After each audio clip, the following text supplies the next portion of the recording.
What is going on, guys? We have another new bowling ball for you today. Kind of. Bowl Expo just started, and Storm announced 3 bowling balls on the Monday of Bowl Expo with the Gremlin, the Cove, and the Ember. However, on July 1st, they had 5 secret announcements that they wanted to hit on. They started with the big dog, and then the rest didn't really affect other bowlers, but we're going to get into all of them. If you guys enjoy these kinds of videos, please let me know down below in the comments. Otherwise, make sure to drop a subscription if you aren't subscribed already. It's the best way to help support the channel so that I can make these videos as soon as humanly possible. But let's get into what this bowling ball is and what the announcements were. So today on July 1st, Storm had 5 announcements that they were hitting on. They had little emotes for a bunch of them. So let's go through them in order. The very first one they had was the ball you're seeing on screen is a brand new identity. Now, the disappointing thing is this ball is literally the same as the old identity, just a new colorway. Even the scent is identical. So we're going to get into my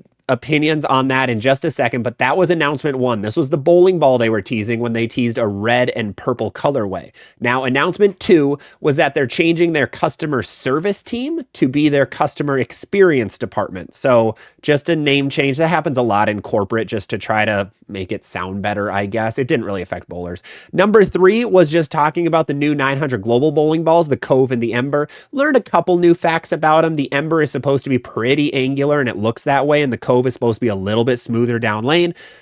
Pretty much what we knew, but if you want to listen to it, there's about 8 minutes of discussion with, I believe, Steve Klompkin about that. So pretty cool on that front. Nothing too crazy.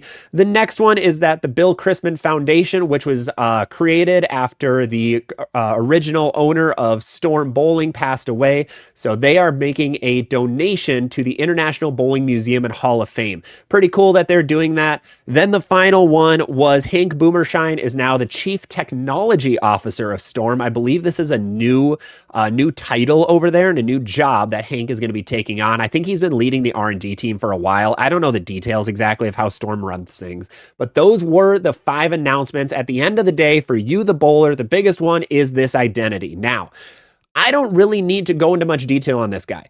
This was a shock drop this morning.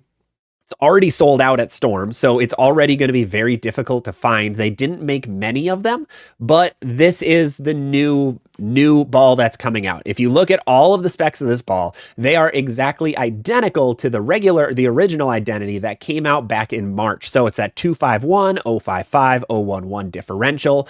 The ball's radically different in 14 pounds, where it has a lower differential, a higher RG, and a lower PSA. It's going to get further down lane before it hooks.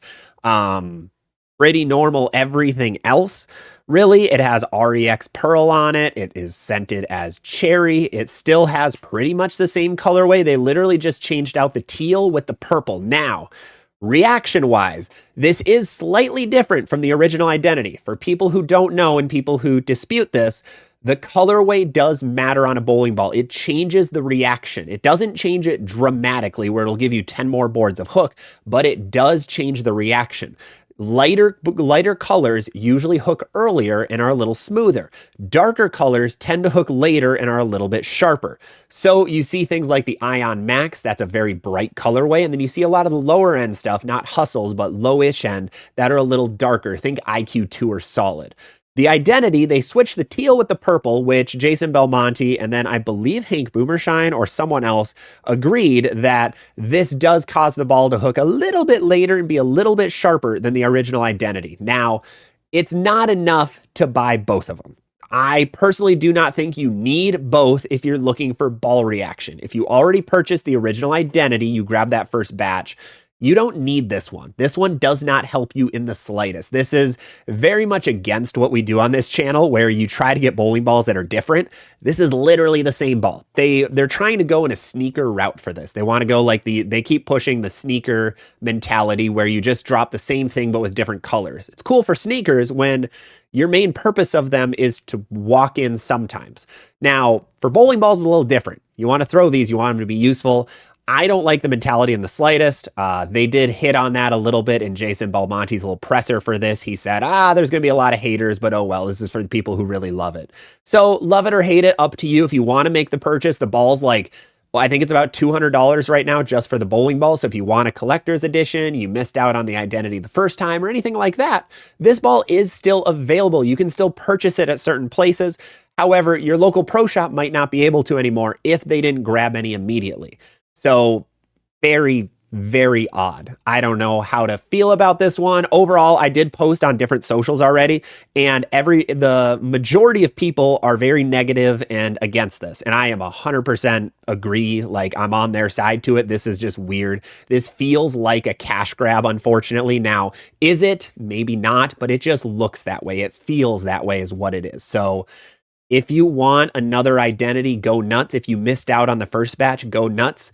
But if you don't get this one, if you don't want this one, the Equinox is still there. The Attention Star is still there. You have a lot of other good ones. The Gremlin is still there now. You have a lot of other good asymmetrical pearls that are in the lineup for Storm Bowling. Otherwise, if you want something similar from a different brand, the Black Widow Mania and Evoke Hysteria are going to be pretty close to this guy. This one is pretty much just a more angular Equinox, so nothing too crazy on that front. If you want it, go nuts. You can still pick them up at your online retailers or your local shop, hopefully, but they're not going to be here for very long. Those were the main announcements from Storm Bowling. Really nothing crazy. The big announcements were the Cove, the Ember, and the Gremlin from Monday's release. So those are really exciting. This not as much, but I do want to hear your guys' opinions down below in the comments. There are people from Storm who might watch this video, so please let them know what you think about this, just so that they know if they need to do this more in the future, if people actually like it or not. This isn't a pure hate video on the identity. I just think it's a very odd business strategy that might blow up in their face. So let me know what you guys think of this down below in the comments. Otherwise, I am wearing a ZVL Bowling crew neck, by the way. This thing's awesome. If you want to go check out Bowler Store for some ZVL Bowling merch, definitely go check that out. Otherwise, make sure to subscribe. Thank you guys so much for watching. Really appreciate all the support lately with all the new balls coming out. And then I will see you on the next one.